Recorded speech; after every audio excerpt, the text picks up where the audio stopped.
నమస్తే. BTV 7 news కు స్వాగతం. నేను మీ సోని. వార్త వివరాల్లోకి వెళ్తే, విశాఖ మురళీనగర్లో Jesus Word of Life fast and leader fellowship ఘనంగా నిర్వహించారు. ముఖ్య వాక్య ఉపదేశకులు రెవరెండ్ ఎం అభిషేక్ తదితరులు ఈ కార్యక్రమంలో పాల్గొన్నారు.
అలాగే ఇది దేవుడు ప్రేరణ, ఒక ప్రణాళిక.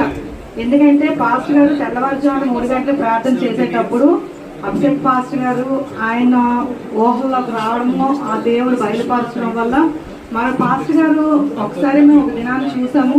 ఒక పాస్టర్ ఫెలోషిప్ మన దగ్గరికి వచ్చినప్పుడు రమేష్ పాల్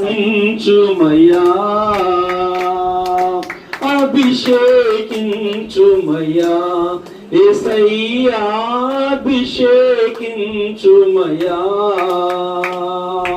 ఆత్మతో పరిశుద్ధాత్మతో అభిషేకతై అభిషేకించుమయా యేసయ్యా అభిషేకించుమయా ఎల్లప్పుడూ దేవునికి చెదము హల్లెలూయా స్తుతి మహిమ ఎల్లప్పుడు దేవునికి ఇచ్చెదము. హల్లెలూయా హల్లెలూయా హల్లెలూయా. ఆ టైంలో సరే ఏంటి ప్రభావం మా పరిస్థితి ఎలాగైపోయింది అని ఒక చిన్న వేదన కలుగుతుంది. ప్రార్థన చేశారు. ప్రార్థన చేస్తే దేవుడేమో నువ్వు విమానాల్లో తిరిగి సేవ చేస్తావా. ఇక్కడ సిచ్యువేషన్ ఏంటి? టీ కూడా లేదు, ₹10. కానీ ఏం చూపిస్తున్నాడు? విమానాల్లో తిరిగి ప్రపంచ దేశాల్లో సేవ చేస్తున్నాం అంటున్నాడు. నాకు 12వ ఏట వరకు చదివే లేదు, స్కూల్ మొక్కగా నేను ఎరగను. నా పిల్లల్ని అయితే 3rd ఇయర్కి నేను జాయిన్ చేశాను. ఇంకా 12th ఇయర్ వరకు నాకు ఎడ్యుకేషనే లేదు. ఎందుకంటే అంత పేదరికం సేవను బట్టి. ఏడు ప్రభు పిల్లల పరిస్థితి అంటే నీ పిల్లల్ని ప్రపంచవ్యాప్తంగా ఇలా వాడుకుంటాను అన్నాడు. మన వర్తమానం చూసి ఏదో ఇలాగే ఉంటాయేమో అనుకుంటాం. లేదు, మన భవిష్యత్తు అన్నది మన ఊహకు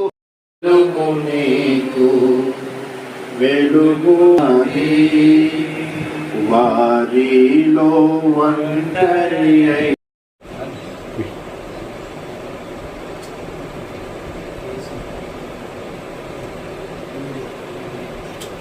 welcome to BTV 7 news. Visakhapatnam ఉన్నామండి. Jesus Word of Life fellowship లో ఈరోజు నిర్వహించడం జరిగింది. మరి దీని కారణంగా వాక్య పరిచయం చేయడం గాను రెవరెండ్ అభిషేక్ గారికి ఆహ్వానించడం జరిగింది. అద్భుత రీతిగా ఈ దినమున ఫెలోషిప్ చాలా ఆశీర్వాదకరంగా దీవెనకరంగా జరిగింది. మరి ఫెలోషిప్ ఉద్దేశించి సేవ పరిచయం విషయాలు కొన్ని మాటలు సాధన తెలిసిన ప్రయత్నం చేద్దామండి. ప్రైజ్. ఈరోజు మరి చైర్మన్ గారు ఇస్సాక్ గారి యొక్క ఆధ్వర్యంలో జరిగినటువంటి పాస్టర్స్ ఫెలోషిప్ ఎంతో ఘనంగా జరిగింది. ఇక్కడికి వచ్చిన ప్రతి దైవజనుడు దైవజనురాలు ఎంతగానో సంతోషిస్తూ మరి రానున్న దినాల్లో ఈ దేశం కొరకు మనం ఏం చేయగలం. అనేక మంది పేదవారు, వికలాంగులు అనేక కారణాల రీత్యా మరి వెనుకబడిన పరిస్థితులు ఉన్నటువంటి ప్రజానికానికి ఈ క్రైస్తవ సమాజము తరపున ఏమి చేయాలి అనే విషయాన్ని మేము మాట్లాడుకోవడం జరిగింది. ప్రేమ తత్వమే క్రీస్తు తత్వం, క్రీస్తు తత్వమే క్రైస్తవ తత్వం.